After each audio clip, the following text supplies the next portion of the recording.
Hello, everyone. I am back and I have gotten the spring planting bug. We went to Lowe's to get ceramic planters for the front porch, geraniums, a ton of herbs, and all of the white azaleas they had.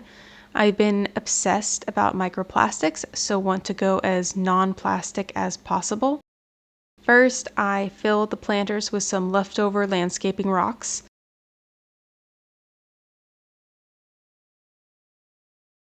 Then we used up some leftover garden soil and put planter soil on top of that.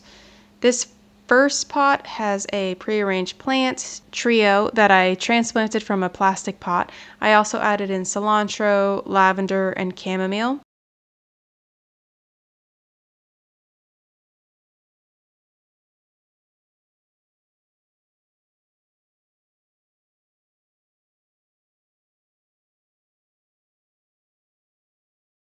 The second pot has 4 smaller geraniums with a mix of 3 different mint plants, a chocolate mint, a peppermint, and a sweet mint. I think it would be cool to start making our own teas and avoid tea bags.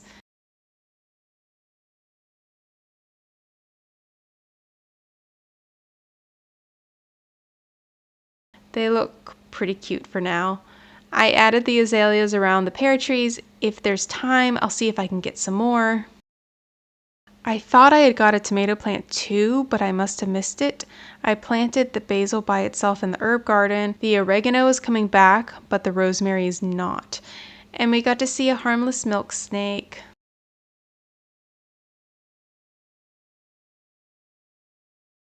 I have started this doko tree from Zelda with my youngest. We haven't gotten very far, but we're trying to aim to do a packet a day together.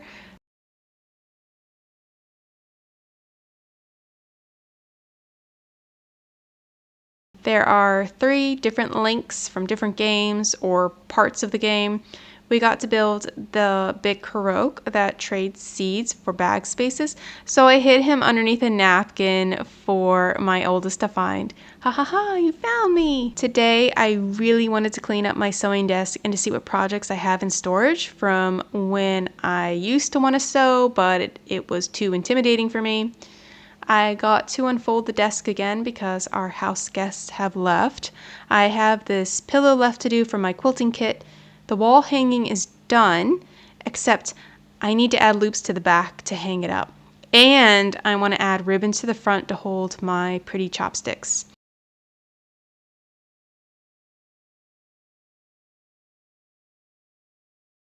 Underneath, I consolidated sewing projects and cross-stitch projects.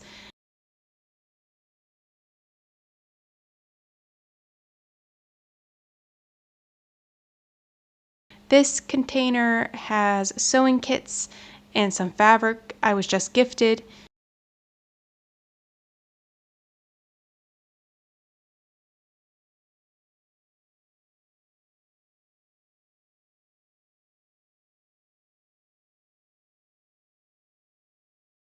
Here is the pillow I need for the pillow project. The blue plastic container holds all of my floss.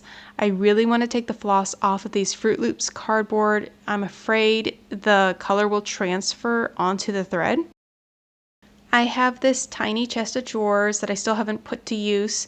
I'm guessing I'm probably going to be using it for beads, buttons, or screws and nails. And this Saint Laurent bag has all of my cross-stitch kits in it. Some of these have been done. Some of them I got discounted from shops, or when Dimensions went out of business, I bought what I could.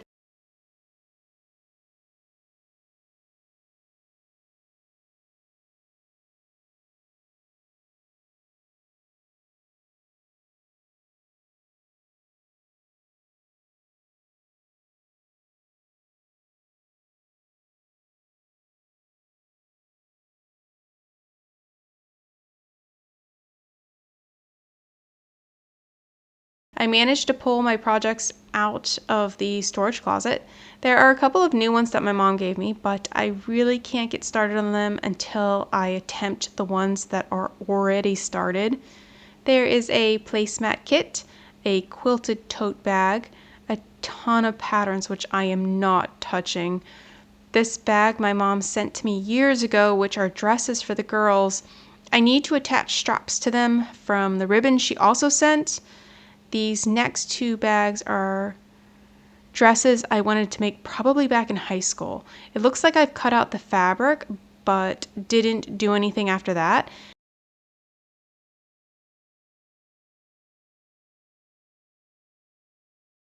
And this is a quilt as you go kit, I guess.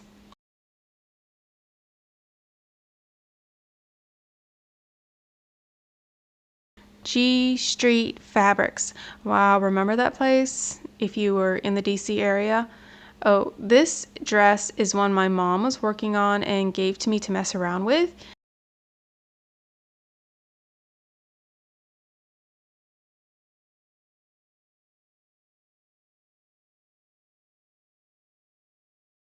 And this is all scrap material. I noticed on returning home that one of the burners has gotten rusty, which is pretty frustrating since this is a brand new stove. I contacted LG and they recommended the Wyman cleaner and cleaning cloth. I'll give it a try. It specifically says it removes rust on the back. The instructions say to first wet the area. I'm doing that with a paper towel.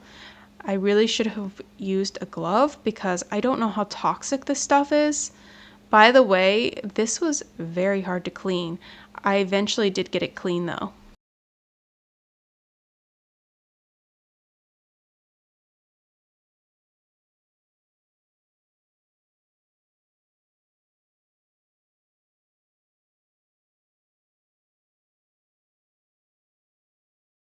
I chose to do the girls' dresses for my next sewing project.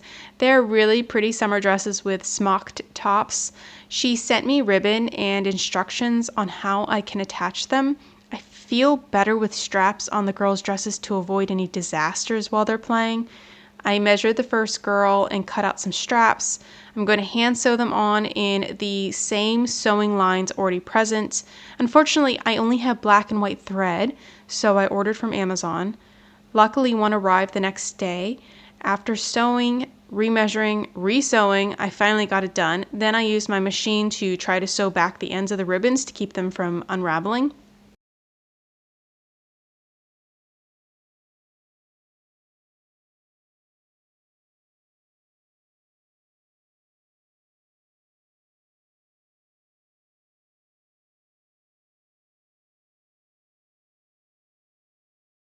I'm trying to eat way less added sugars and have designated Saturday or Sunday as my dessert day. This is very unfortunate for all of the chocolate I have stashed. I chose to make shortcake sundae in a glass. I already rinsed the strawberries in their container before cutting them up. I only need half of this container, so I'm just going to split them as I go.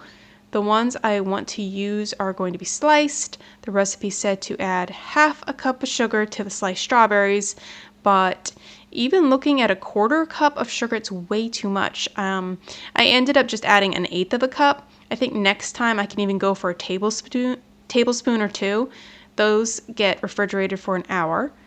This pound cake reminds me of having pound cake with my family in Australia as a treat. We'd eat it sliced frozen. It was so good. This needs to be cut into 3/4 inch pieces. The blueberries get added to the sugared strawberries. The recipe originally has these sundaes in mason jars, but I don't have mason jars and I'm just going to use glasses. I put 6 glasses in the freezer before I did the strawberries. The first layer is a scoop of vanilla ice cream. Next, I layered on 3 to 4 chunks of pound cake, then a small scoop of berries. That all gets repeated a second time and then it's topped with Cool Whip. It was a really good treat to have. And that is all for this week. Talk to you next week.